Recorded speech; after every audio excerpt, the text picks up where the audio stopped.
this whole movement of the U.S. wanting cheap stuff has made China into a superpower. China is a manufacturing beast, the likes of which makes Japan and Korea before it look like pipsqueaks. We're getting a short-term sugar high on cheap prices on products so that we can be fattened up for slaughter. Every single one of them would love to crack the U.S. market, get access here, because there's the promise of growth and profitability.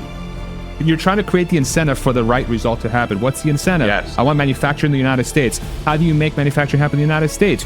You make the stuff coming in way more expensive so that people have an incentive to build here, and you give them some carrots to build here. China's the only country I know of that actually calls itself the center of the world.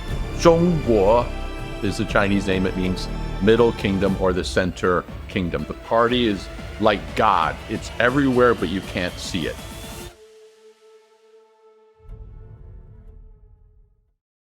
Last time we had you on, okay, we left, we started a conversation and kind of left the conversation with, talking about the automotive industry, talking about broader industry, manufacturing, supply chain. The conversation was, boy, China looks like they are sort of a freight train towards domination. And the United States is completely and utterly, I'm going to try to be nice.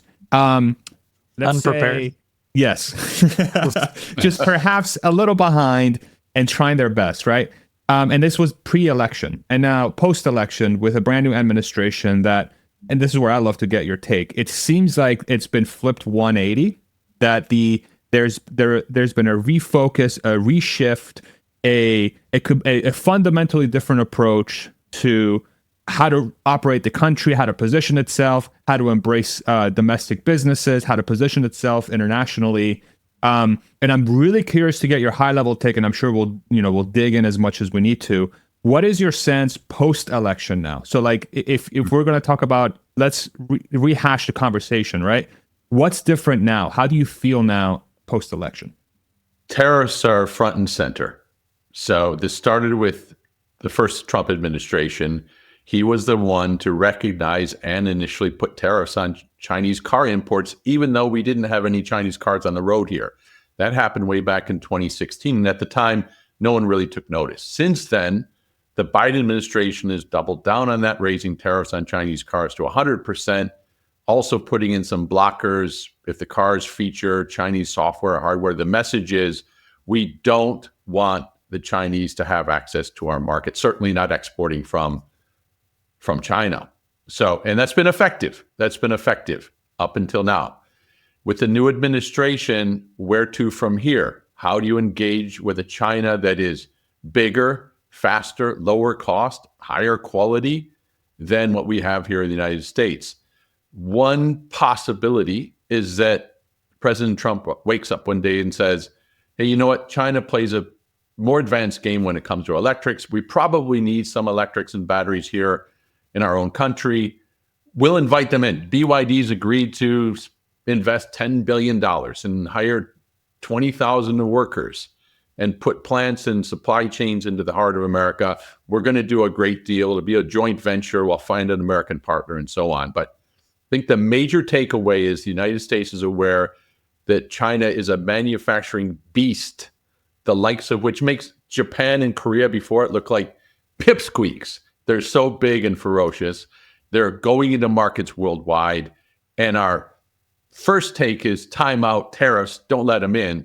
Second take is how do we compete with this new giant kid on the block?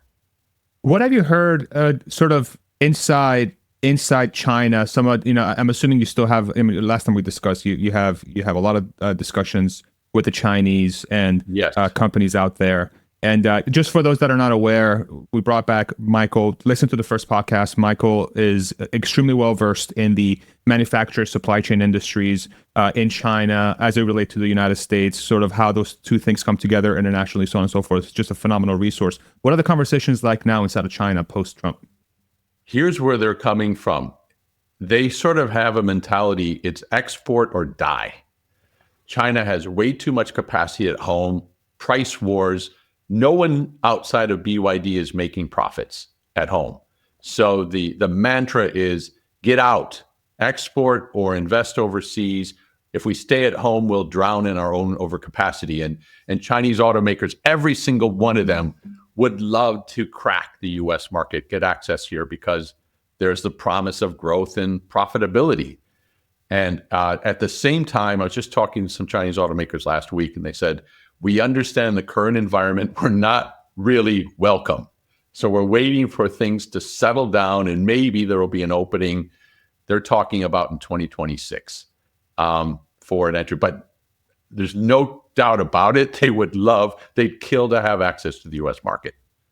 I wonder, what do you think the discussions are? So let's role play, right? Let's say they are able to crack that nut with the Trump administration. Trump says, okay, let's make a great deal, bilateral. We get perks in China. Maybe we're able to do more of the Tesla model where we have 100%, owned American companies in China. Elon and Trump are very, they're, his second buddy or whatever they call him, the first buddy. They have a very close relationship. Elon has phenomenal ties with the Chinese government. He has a wholly owned business out there. Maybe it's like, okay, let us adopt a Tesla model in China, and then we'll let you come here. Like you said, BYD, commit to build out $10-20 billion worth of manufacturing capacity, whatever. Li Auto, Xpeng, whatever, all those other companies. Where does legacy auto fit into that equation, right? Because I'm thinking about the existing capacity for Ford, existing capacity for GM, Stellantis, so on and so forth. It feels like they would be gigantic losers from this dynamic. The UAW used to be super close with the Biden administration, kind of up in the air what kind of relationship they have with the Trump administration. Isn't that inherently terrible for the existing capacity for legacy auto in the United States? Absolutely. They would find themselves extremely vulnerable. Jim Farley said as much, it's existential threat, the Chinese. So there's two, on paper, that looks almost ideal in terms of opening things up. We'll let them in here and they let us flourish in China. The trouble is, in my experience, my many years on the ground in China, when you talk about doing business or engaging with the Chinese, bottom line, it's all about leverage. And the Chinese feel as though they have the upper hand now, and they're going to be tougher and tougher on foreign companies operating in China. We've already seen it. GM sales are down by more than 50% from their peak. Ford's down 70%. Jeep's joint venture already went bankrupt. It's like the beginning of the end for foreign companies in China. Farzad, I think you're a big football fan, Penn State, right? Yes, sir. Okay, so what is it like to compete in China as a foreign automaker? Imagine it's November and you're going to Columbus playing the away game. No, you don't want to, right? We've lost 8 straight against those suckers. I hate that. You just give me anxiety. Now, the anxiety of going into the horseshoe and playing Ohio State away deep in winter. Forget it. Now, on top of that, it's a forever away game. That's the way I think of it, having lived there. And what do I mean by that? Imagine there's a controversial call. Penn State interference is called at Penn State. There's a review. Officials go to the sideline to review it. Look in the cameras. Who do they consult with? They don't consult with an independent body. They consult with the president of Ohio State University. Well, how did you see the call, Mr. President of Ohio State University? That's the party in China. That already happens, Michael. That already happens with the Buckeyes. Oh my goodness, it's already happening here. You get my point. In China, there's always you'd like to believe that it's open and independent and a market-based economy. It's not. The party has the final say. The expression on the ground in China is the party is like God. It's everywhere, but you can't see it. So when you go to China, you'll see the skyscrapers and beautiful luxury hotels and the great modern cars. And you think this is capitalism on steroids. But behind the scenes, invisible to us, is this, master maker called the party that directs and shapes outcomes. So what is that? Why do I share that background? Because when we begin to think about some kind of relationship between the United States and China, ideally both sides would open up. But I don't think we can bank on China opening up from here. How do you see that playing out if we were to do a deal with them where they could come to the United States market, if they brought supply chains here, if they brought manufacturing capacity here, how does that change the game on the field as far as leverage? I loved the conversation that you had recently on your podcast, which is Driving with Dunn with Ken Wilcox. And, one of the things that you talked about was that it's always about leverage, always about leverage, always about leverage. And there is no such thing as win-win when you are working with a Chinese partner. And so I want to disabuse viewers that there is a necessarily win-win solution that is available by bringing Chinese competitors here into the United States. And yeah, I'd just love to hear you riff on that. And what are your thoughts? Right. In the Chinese vernacular, win-win, they call it shuangying. Win-win means China wins twice. That's good. And they're very clever. When you negotiate with them, you're sitting across the table and I guarantee they'll open up by saying, two great companies, you guys and us, win-win. Let's craft a win-win. What they're really thinking, though, in Chinese is, 你死我活, as you die, I live in Chinese. So tough. They're tough negotiators, and we should not be naive. They look at Americans and they typically take us as pretty naive. And so if they were to come here, I'd recommend to the administration to do the same thing that China did when foreign automakers went there, except for Tesla. And that is insist on the home team, American companies, having 51% or more of the joint venture, and insist on vigilant tracking of their activities here in the United States. It may sound paranoid. I hope it doesn't. It's just being realistic. They are hard-nosed competitors. They're ambitious as hell, and they know no limits. So if we invite the tiger into the United States, we need to make sure we have proper safety protocol in place to make sure they don't eat us up. Yeah. That's the reality. I think here's like where I'm sort of it's just a very curious observation. Like even in a scenario where the Trump administration, let's just assume it's a better administration to have in relation to China versus, say, previous administrations because of their ability to harness these relationships with, say, not just Chinese, but with other companies, and with the goal of like everybody winning, right? Like everybody wins, we win, you win, so on and so forth. And the Chinese will say, well, we win twice, whatever. Like trying to at least make a deal that works instead of just being run over by China. It still feels like even under that scenario, the work they've put in for the last 10, 20, 30, 40 years to build up a supply chain, to build up a manufacturing base will still bear fruit, because they're going to be able to come to the United States or wherever else. They're still already selling in parts in Europe. They're already selling in South America. They're already selling in parts in Africa and broader Asia, right? The United States is the last bit that they haven't gotten into yet. We're on an island, Farzad. We're on an island here. Yes. Yeah. So regardless, they win anyway because the United States has been so far behind in capacity building, right? So is there any world, like what I'm trying to go through is like, is there any world where the United States does have a closed door policy with China that says we're going to make tariffs so prohibitive that's going to be impossible for you to get in, and we're going to do everything possible to build up our manufacturing process so that we become the dominant power when it comes to manufacturing and supply chain and so on and so forth? Even under a Trump administration, even if Elon sort of was able to clone his brain and give it to every auto CEO in the country, it still feels like that wouldn't be enough, at least in the next 10, 20 years, to catch up to the momentum that China has built, right? So it's almost like you either let them in or you get run over anyway. That's what it feels like to me. Am I, like, I don't want to be pessimistic, but this is kind of where I'm at. How do you read that? Yeah, you're absolutely 100% correct. That's the reality that we face today. If you look up and down the line, China produces 3 times as many cars as the United States. It produces more electric vehicles than the whole rest of the world combined. It has absolute control over battery supply chains and processing. It owns it. It owns the show. So you look around and you go, my goodness, what are our options? We're not in charge. They are. We're the underdogs. Now, having said all that, I do remember when I first went to China back in the late 1980s, China had absolutely nothing, zero capability to manufacture its own cars, capital, know-how, management expertise, technology, zero. What did they do? They threw up 100% tariffs and said, everyone who wants access to this market must invest here and form joint ventures here. And that's done very well for China. So in a way, as an American, I'd say, let's try to buy time, keep those tariff walls up. If anybody wants access to the market here, you have to bring a lot of money and partner.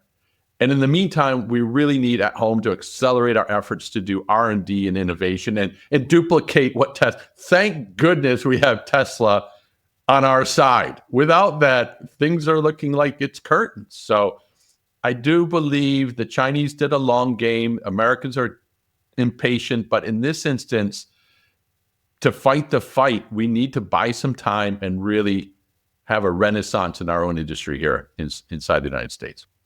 Let me ask a sort of follow-up here. How do you think I think that the coverage of the demographics in China are very well covered, ever since they stopped, they instituted that, what was it, one-child policy or two-child policy? I forget what it was, but they put an arbitrary policy to sort of curtail births because they couldn't keep up with the population growth. So you have that, and now you have this sort of demographic collapse. And if you just push that out 20, 30, 40 years down the road, China's not going to be in a great position from that perspective.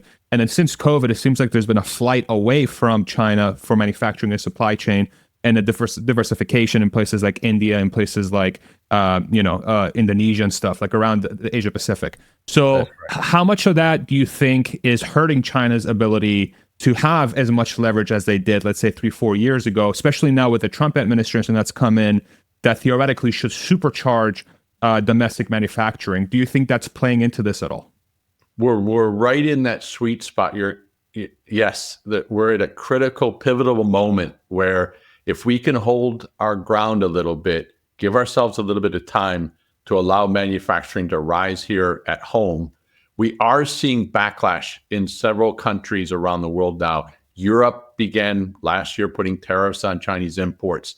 Brazil, Mexico, having change of heart. Oh my goodness, these Chinese products are overwhelming our domestic industries.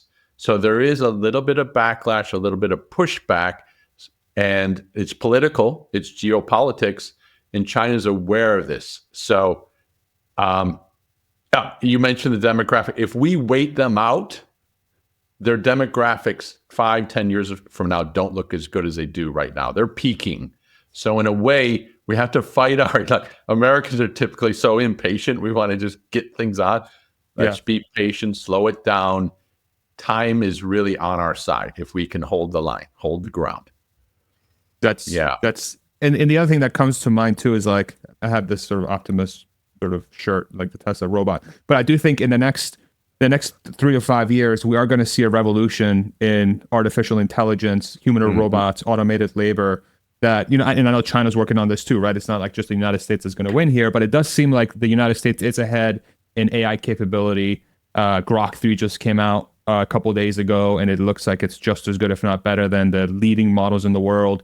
And it costs, I don't know, what is it, 80%, 70% less than OpenAI's best model. Not as free as DeepSeek R1's open source model, but at least the United States has some. It does seem like they have a path to almost manufacture labor capacity by creating humanoid robots and so on and so forth. How much of that variable is part of the China strategy moving forward? Have you heard about them trying to move fast into automated labor, humanoid robots? Because I know, and correct me if I'm wrong, it does seem like the Chinese manufacturing capacity and the supply chain capacity is brute force. You're just throwing as many humans as you can at the problem, right? And that's how you're winning. You're just throwing gobs of cheap labor because you have it at the problem, and that's why you're ahead. Can you walk me through that and what you're hearing? Let's look at BYD, for example. It's astonishing to me. They now have 1 million employees at that automaker, including more than 100,000 engineers doing R&D, and just some outrageous number of patents that they're filing. So they do continue to have a decisive advantage when it comes to labor costs. It's just a reality. Now, having said that, China's sort of both and right now. They're the single largest installer of robotics into their factories of any country in the world by a far margin. So if you go to the newest car companies like a Xiaomi or others, you're going to be astonished to see, wow, they have robotics. They're advanced manufacturing. They're right there with us. So we cannot underestimate their capabilities or their drive. They have both the lower labor costs and they're pushing really hard on robots in their factories. I think one decisive advantage that we have here in the West in the United States is something that Elon talks about a lot, and that is freedom of speech. And it's hard to measure, but it's real. I started my first company in China way back in the 1990s. And I remember my first hire told me this wisdom, the deep wisdom. She said, you have in China two markets you have to take care of. You as an American understand one market's the consumer. The other market is the government. You have to take care of the people in the government so that those regulators are on your side when it's crunch time. And what did I do as an American at the time? I told her, well, that's the most idiotic thing I've ever heard in my life. We don't mess with government. We leave government alone. We're just here to serve the customer. And she smiled and nodded and said, well, okay, this America's going to have to learn his own way. So the point is that, you hear about Tesla in China, you always hear two names, Grace Tao and Tom Zhu. Grace Tao is there to take care of the government market side, and Tom Zhu's there to run the business.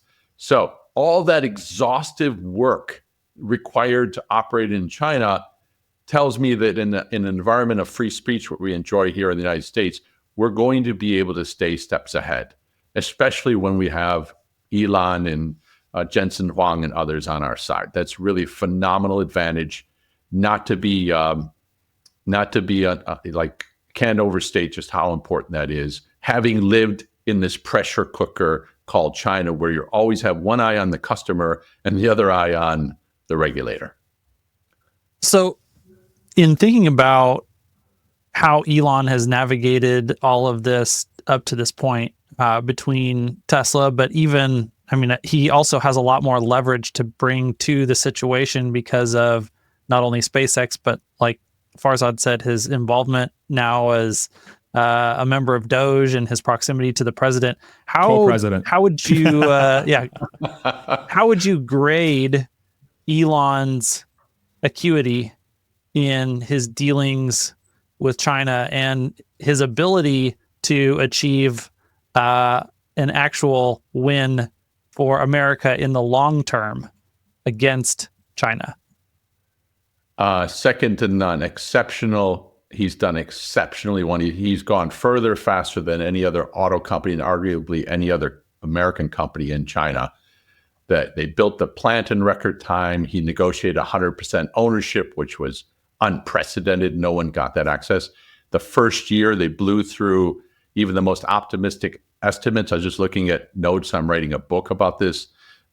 They were hoping that, people were saying if they can sell 50,000 units in the first year in China, that'll be a miracle. They sold 135,000. They really set the pace. Chinese automakers, customers, government officials, all are in awe and have deep respect and abiding respect for Elon and for Tesla. So all those are two thumbs up for what Elon's done so far in China. Now, having said that, he's surrounded by, this gaggle of Chinese car makers. There's a lot of them, and they have resources, and they're at home. So he's got to do everything in his power to fend them off, and that the best way to do that is innovation. So that's what he's done up until now in China. He has to keep innovating in order to stay relevant and competitive there. That's just a reality. And then here at home, my dream is that he spawns other Teslas, with the same kind of mindset. We need more Teslas in America. We can't just always rely on Elon and Tesla alone to carry the bags for us. Yeah. And in thinking about that leverage back and forth, how do you see that playing out with FSD in China and cyber cabs? Because this seems like, FSD is applied real world artificial intelligence. Artificial intelligence is a hot and heavy battleground between the United States and China in this friendly co-opetition / not so friendly Cold War 2.0 environment of two great powers. And Elon's kind of caught in the middle of all that, and FSD is a critical piece on the chessboard. So it seems like there are forces at play in Tesla's ability to roll out something like FSD in China that are much, much deeper than in any other market in the rest of the world. Absolutely. He himself just weeks ago said we're in a little bit of a bind. We cannot bring the China stuff back to the US for training, and we can't train inside China. So he's in a pickle, and he's forthright about it. And then on top of that, he doesn't have the almighty license to proceed yet with FSD nationally inside China. So they've given it to him to operate in the greater Shanghai area. But for this to be a real go, he needs a license for national rollout. And that's what's sort of hanging there, suspended. We still don't know if and when that will come. China is using its leverage, saying, how much do we need Tesla to learn from anymore? Can our own guys do it? That's their measure. It's nothing personal. It's just how the Chinese do business. Like, how relevant are you to us? 20 years ago, GM got the red carpet, was like a god in China because it had advanced manufacturing and great products at the time for China. Today, GM's more or less on its way out. It's no longer useful. So FSD is massively important to Tesla globally. If it can crack China, huge upside. I just want to be realistic about how the Chinese are coming at this and how they'll deploy their own automakers to sort of be a substitute to Tesla as soon as they can. I do wonder if sort of just went through my head is like, we know that self-driving technology is going to get commoditized at some point. It's too valuable. It's too important. It saves too many lives. It increases the utility of a vehicle by 5-10x. It's a no-brainer technology that everyone's going to race to adopt. But with it come some pretty severe privacy concerns, especially like do you really, like, let's say in a world where we have reciprocal trade and we kind of open doors up and BYD can come in and they have their own version of FSD 5-10 years down the road. Are we really sure we want Chinese cameras everywhere? I don't know. That doesn't seem like a good idea, right? That seems like everybody's just spying on each other 24/7. So I do wonder if like FSD like technology becomes locked down per region, where maybe Tesla can sell a Tesla car in China, or GM can, maybe that part of the deal is like, yo, we'll JV and the joint venture in the US with you, BYD, but Ford has to take a stake, or GM has to take a stake, whatever. Like, figure out a way so that legacy automakers don't just die and the entire industry collapses, right? But when when we're ready to put FSD on the BYD, we're going to put the Tesla's FSD. We're not going to put China's FSD. And likewise, in China, we'll sell you the Tesla car, but you put on the BYD FSD, not the Tesla FSD. I wonder, like, do you think that I'm curious to get y'all's take on that. Like, is that even a thing that could be one of the ways to open up the doors and be like, okay, the technology is going to go forward, everyone wins, and we still keep the privacy concerns sort of at bay because the technology we're using for driving the vehicle is localized. It's not back in the headquarters of the other place, like TikTok, right? There's a reason why there's a ban on TikTok is because they're probably doing some shady shit, right? So did you see how President Trump summarized that the other day? He said, okay, let's just go right to the heart of the matter. TikTok's either a $1 trillion company or it's worth zero. So if it's 100% owned by the Chinese, it'll be worth zero. If you have an American partner, it could be worth $1 trillion. So I love your solution. Let's not fight it. Let's recognize that each country does not trust the other very much. So if you want to bring your products here, you use our national FSD systems and vice versa. I love that solution rather than fighting it and insisting. And it as you said, those FSD systems can vacuum up so much data It's unbelievable. And in China today, they already have 400 million cameras around the country. You can't go many city blocks walking without seeing, oh, hello. Yeah, I'm on another camera.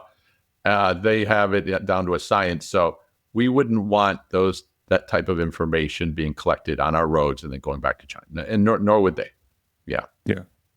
How's it jumping? I was just thinking about the principle of reciprocity and how important that is going to be in this whole negotiation back and forth with China, for the next several decades. And it's one of the things that that Trump recognized early on is that, hey, free trade is great if people are engaging in free trade with high levels of integrity, but when people are cynically using free trade in order to gain leverage on you and then exploit you and then destroy you over time, then it's not free trade anymore. And we have got to recognize the field as it lies and own up to the fact that the world is not all on board with free trade, and we can't pretend that it is, that is naive. And so I really like the idea of the reciprocity, both with, whether it's with TikTok, whether it's with FSD, whether it's with China's not letting FSD in their or letting Tesla in with FSD into China. Why should we let Huawei and these other companies bring their technology here to the United States? If it's a security threat for them, for us to have our technology there, well, then we had better assume that it would be the same in reverse. Yeah, up until very recently, there's just been this incredible dichotomy. Like the United States, wide open. My Chinese friends who set up businesses here, they're like, I can't believe it. You just walk in and set up and you're going? This is like a miracle. And then you go to China and there's layer after layer after layer of bureaucracy and licenses and permissions that you never get there. So one of the things people I feel like don't talk about enough, China is the largest car market in the world by far. Sold 25 million cars last year. 97% of those cars were manufactured inside China. 97. That means imports 3%. Come back to America. Last year, 47% of the cars we bought here in America were imported. Now, many of those came from Mexico and Canada, but millions also came from Europe, Japan, and Korea. So we're still wide open, and yet people are thinking, oh my goodness, President Trump put in place these tariffs on cars. Well, just look at China or Japan or Korea.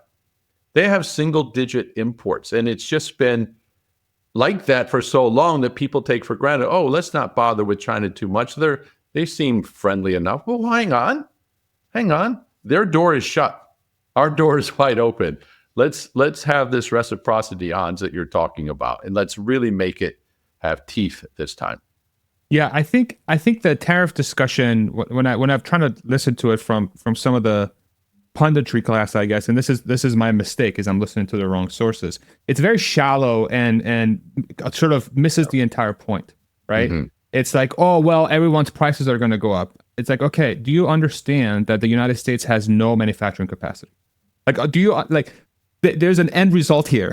You're trying to create the incentive for the right result to happen. What's the incentive? Yes. I want manufacturing in the United States. How do you make manufacturing happen in the United States? You make the stuff coming in way more expensive so that people have an incentive to build here, and you give them some carrots to build here. And then everybody wins. You get more people working here, and it's local. You get a local supply chain. You get local transportation, local logistics. The entire thing works to your advantage, and almost every other major power is doing it. Right? It's just like every other major power is doing it. You're absolutely right. And we're the odd one out. And so I agree with you. When you hear people, I say tariffs, not a bad idea in the current climate. What? That means our prices go up. Hold on. What's the purpose of those tariffs? Drive manufacturing inside the United States. And China does it. Korea does it. Japan does it. Germany does it. So it's time for the U.S. to do it too. Short term, I think the prices will go up. That's inevitable. We have a trend. We can't just snap our fingers, but That's the big idea behind the tariffs. It's not just simply, oh, because we felt like it, let's just put tariffs on everybody. Yeah, I think that's one of the characteristics of actual good leadership is that you have a goal in mind that is long-term, that provides a lot of benefits. And you are willing to absorb the short-term pain that's required, the short-term discipline, the short-term discomfort, and you lay out a vision and say, this is why this is going to hurt for a while, but we're doing it for a reason and it's worth it. Let's go get whatever the prize is. And I think that is something that, in this instance, free trade is something that is the opposite of that we're getting a short-term sugar high on cheap prices on products so that we can be fattened up for slaughter. That's the reality. Yeah. It's like it should be renamed to take advantage of the US tariff or whatever. It makes no take advantage of the US trade. This is everybody happy? Yeah. Okay, great. Wait a second. We don't have any manufacturing, or of course we do still have manufacturing, but not nearly enough. It is a curious discussion too. It's I feel like it's a cultural thing that has happened with the United States. My parents immigrated here in '99. I'm 38. I haven't been around long enough to say this with complete confidence, but it does feel like the United States has been so used to just the lowest cost possible for things and not really worried about what does that mean to our labor force. They're just like, oh, it's cheaper. Okay. Oh, it's like you said, that short-term, but that feels cultural to me. So it's like, how do you put that on its head? How do you fix that so that it goes the other way? It's like, look, what we really should be worried about is how can we have incredibly high quality jobs that we can be proud of, that we know is going to be great for us in the long term, and it's also going to come with lower prices eventually, and it's going to come with everybody getting a very good job, and everything's here, built here with pride, super high quality. There's no national security concerns. We're not letting China just get incredibly strong, right? This whole movement of the US wanting cheap stuff has made China into a superpower. 100% agree. 100%. And it's almost like our gospel is, well, if we can get it cheaper from overseas, how can our government deprive us of that right? That's our God-given right as an American citizen. We should have the cheapest product. Hang on, there's a trade-off going on here. China's accumulating more and more manufacturing strength. 1/3 of all manufacturing products last year were made in China. They had $1 trillion trade surplus. $1 trillion. 1/3. 1/3. By 2030, by 2035, that could go to half of all manufactured goods if the current trajectory holds. So there's no doubt in my mind, having lived overseas and come back, I sense that cultural thing where we've lost our imagination, or we have no memory of the world before getting cheap products was our go-to. And we need to go back to that and reestablish a foundation here. Totally agree. It is cultural. How much of it is, the cultural deficiency on our part just to want those short-term benefits? But on the flip side, what about the deeper layer? How much of this is a calculated attempt to hoover up all of that manufacturing capacity and to pay the short-term costs of subsidizing those industries and employing legitimately anti-competitive tactics on the global industrial scale, that it's hard, even for people who do want to make products and are willing to pay higher prices and they want to manufacture at home, but they're competing against subsidized competitors that they, the ones with the correct cultural values still die off because they cannot compete against, these subsidized state capitalists. I'm glad you mentioned that, because when people ask me about, China has subsidies and we have subsidies, so they kind of cancel each other out. No. China has a system they call state capitalism that throws everything to have a target. We are going to own this industry. Solar panels, whatever it takes. You want free land, you want low cost loans, you want zero interest loans, you want training for your employees, it's free. You want money back when you export. Whatever it takes, we are going to conquer that industry. They've done it in solar panels, in shipbuilding, in steel, you name it. And now their target's firmly on automotive. What do those things look like? There's no end to, it's not like, oh, let's subsidize with 10% rebate. No, it's whatever it takes to win, we're going to do that as a nation. Loans are the biggest one. You know, I've went to so many Chinese factories where you go, where'd you get all that great new KUKA robotics? Well, we got a loan from the city. How much? $500 million. Oh, okay. Geez. Okay. Fantastic. And there's no end to those loans, and they're all purposeful. So how do we compete with that? Short term, we have to throw up the tariffs and figure out, hey, if we've got something we've never seen before, and how do we compete with that? We have to buy some time to figure it out. So where my head goes to on this is another convergence of like, there's so many things happening all at once in the last 12 months and into the next 4 years that it all seems like a simulation, right? So what is that? That it's somehow a combination of an administration that's going to superpower innovation, that is going to lower regulation, and it coincides with the advent of artificial intelligence and robotics. And the reason why I view that as like the thing that could actually get us out of this mess is that the fundamental thing that's allowing China to have the leadership it has, it all goes back to a lot of cheap labor, a lot of very affordable labor that can throw at manufacturing processes and energy. Yeah. And cheap financing. Yep. And cheap financing. They just have a massive flywheel of to just create activate labor to make things, right? And so what's the thing that could realistically beat that in the world that we live in today is manufacturing labor that is cheaper per hour, more affordable per hour than that. And that's where my head goes to, okay, so humanoid robots, automated robots, AI-powered robots, to me feels like the only way to get out of this. Because the United States simply doesn't have, the entirety of North America doesn't have nearly enough people to compete with China. China has 1.4 billion, right? It is a numbers game. You know? It is a number. There's like 4 Americas in China. Yeah. 5. Yeah. It's crazy, right? So there's 4 or 5 Americas in China. So it's like it's going to be, so short of innovating on the per unit of labor, we're going to be left behind, because China is just going to keep accelerating unless we fully, and this is where I get super scared, unless we fully embrace the advent of AI-powered robots, because those are going to be the ones that are going to enable us to leapfrog them in manufacturing capacity. But that opens a completely different can of worms, because now you've created a forcing function to make the price of the labor per hour to be sub $3 per hour or less, which destroys the labor market in a sense. It beats China.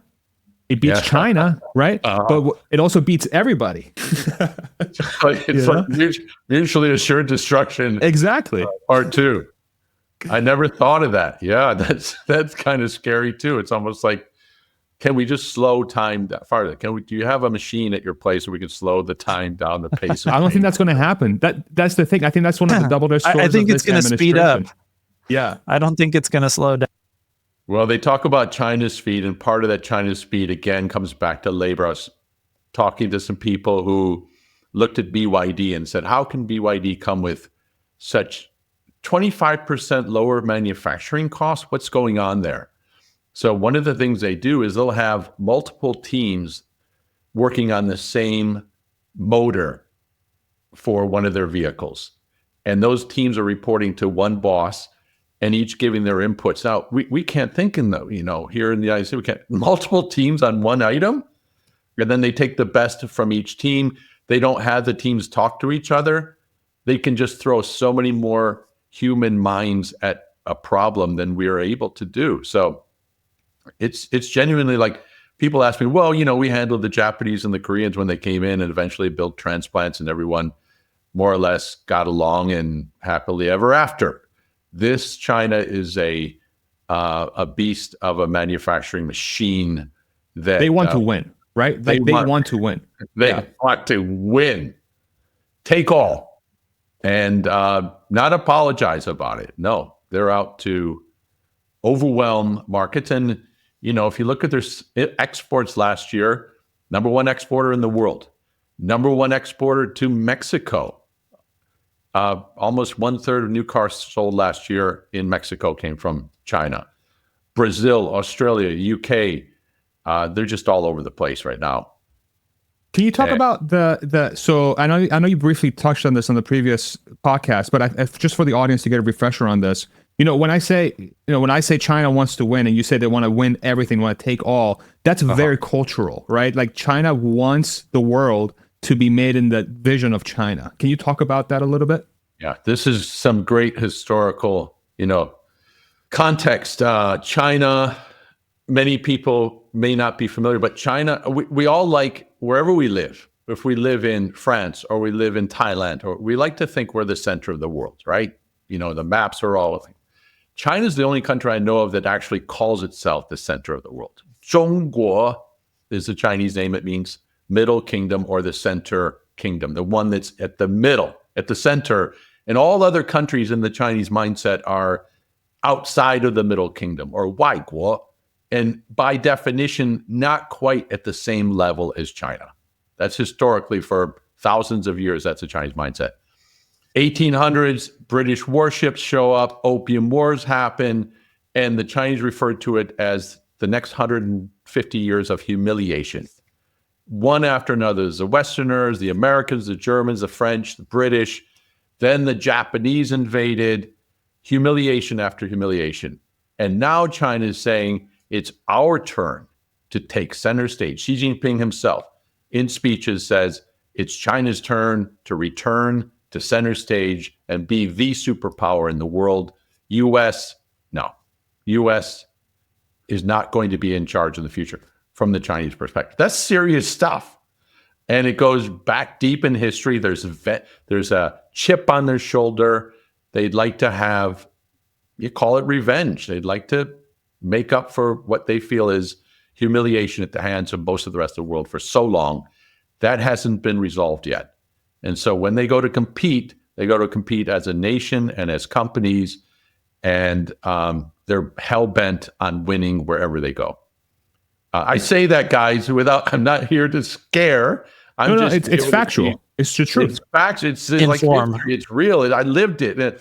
When I was early days, my first company in China, one day my director there, very highly educated kid from Beijing University, which is the Harvard of China, I said, what do you think of, GM and Ford and Toyota's coming in and forming these joint ventures inside China to sell their cars? He said, it's okay until we kick your asses out.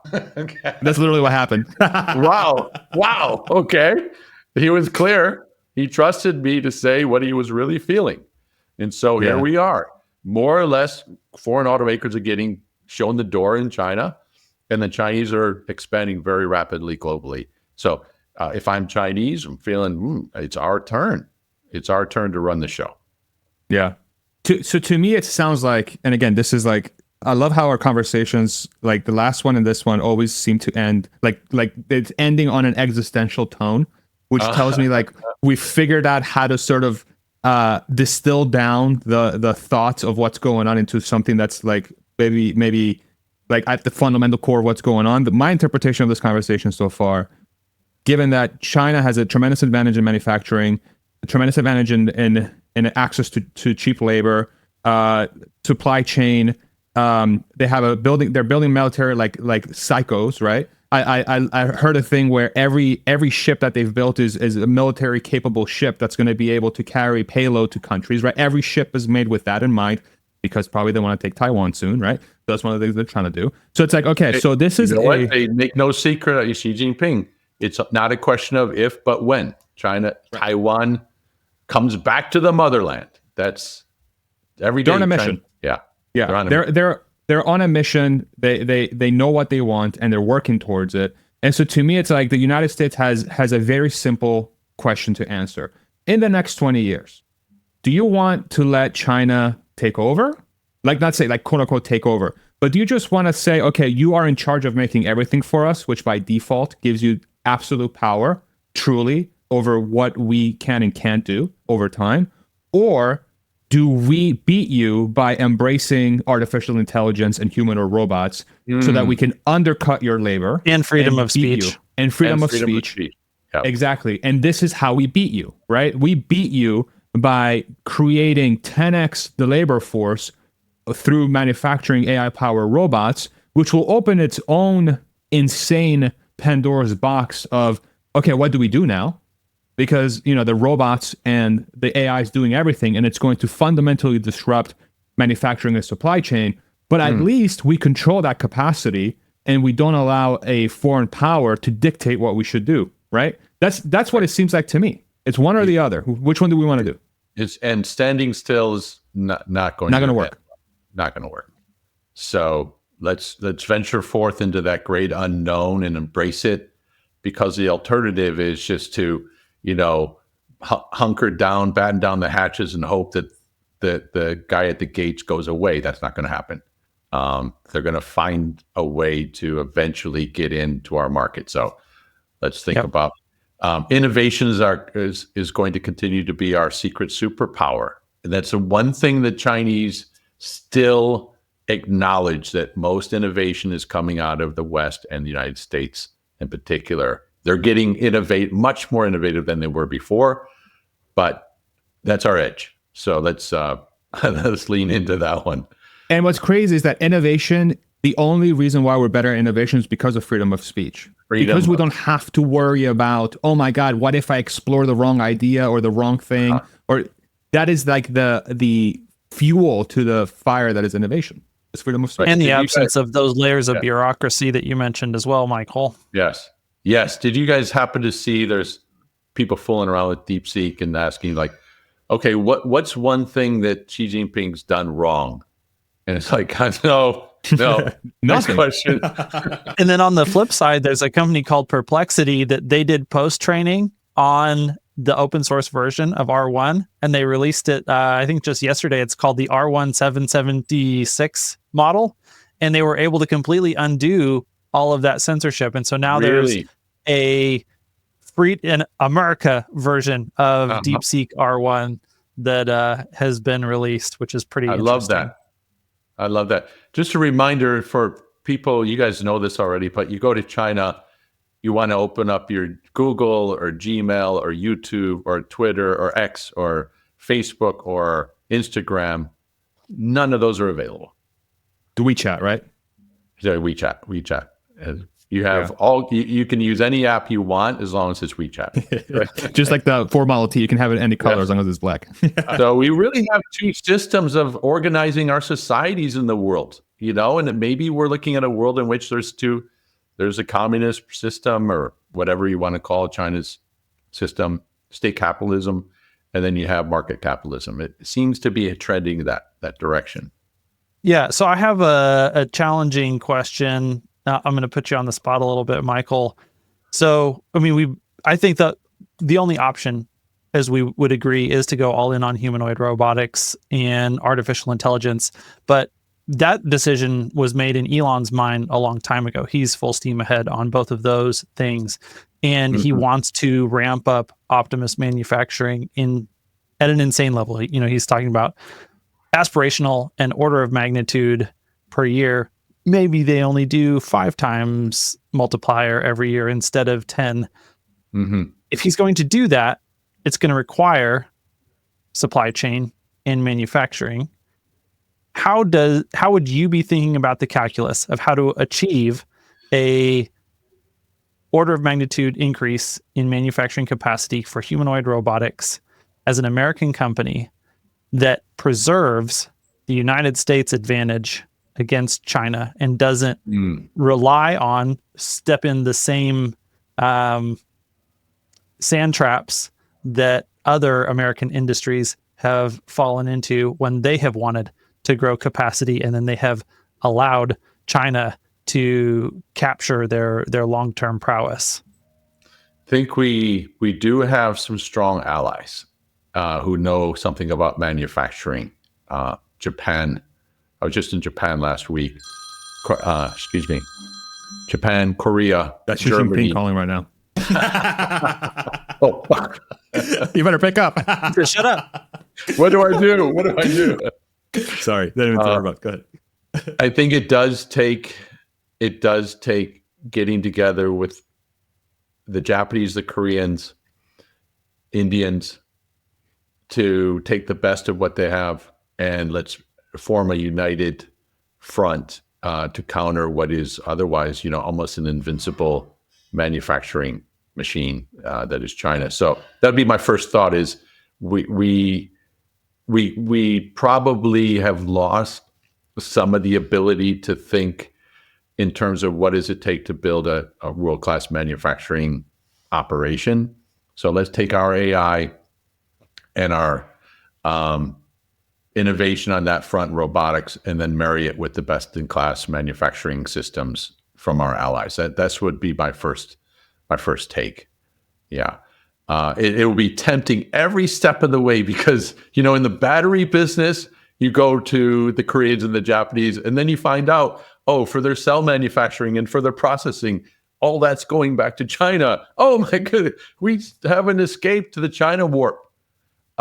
So let's try to be smarter and more disciplined and more patient and say there's a 10-year project and we have to know who our friends are, who our allies are, and who have our best interests in. So that would be my take.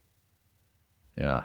What a freaking world we're about to enter into. I mean, this is such a thought-provoking, incredible conversation because it's really starting to put the pieces in play for what the next 5, 10, 20 years are really going to look like, truly actually going to look like. Yeah, what are they going to look like? Yeah.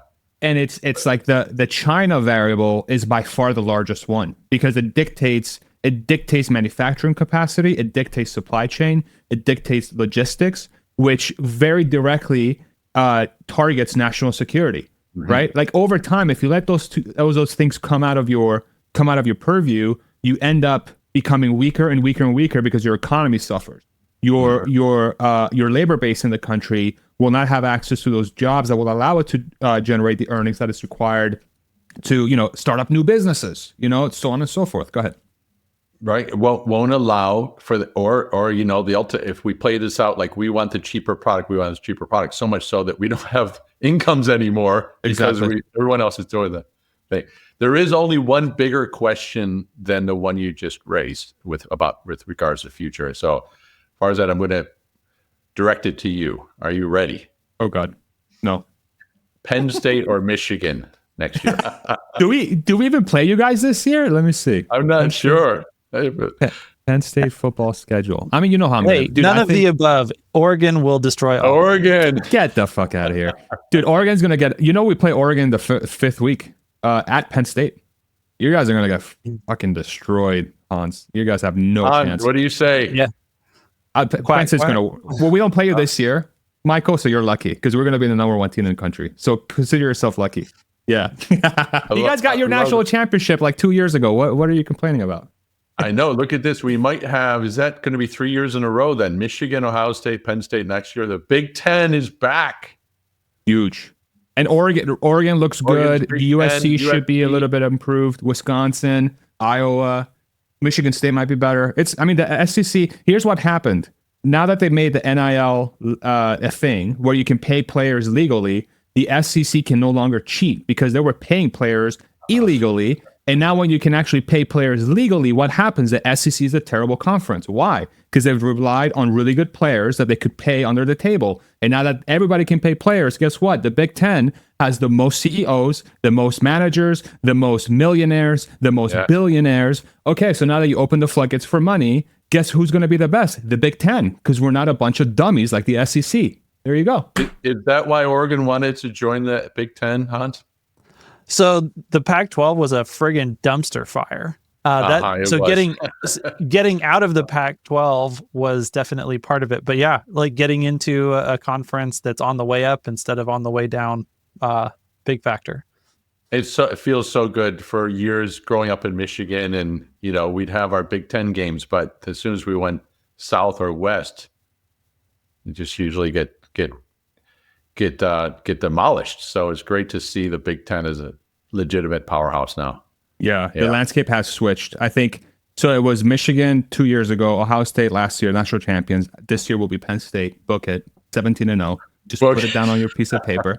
All right. I do think the Big Ten is very well positioned coming up. You know, Alabama with their new coach, they lost Nick Saban, DeBoer. I don't know if he has the right culture.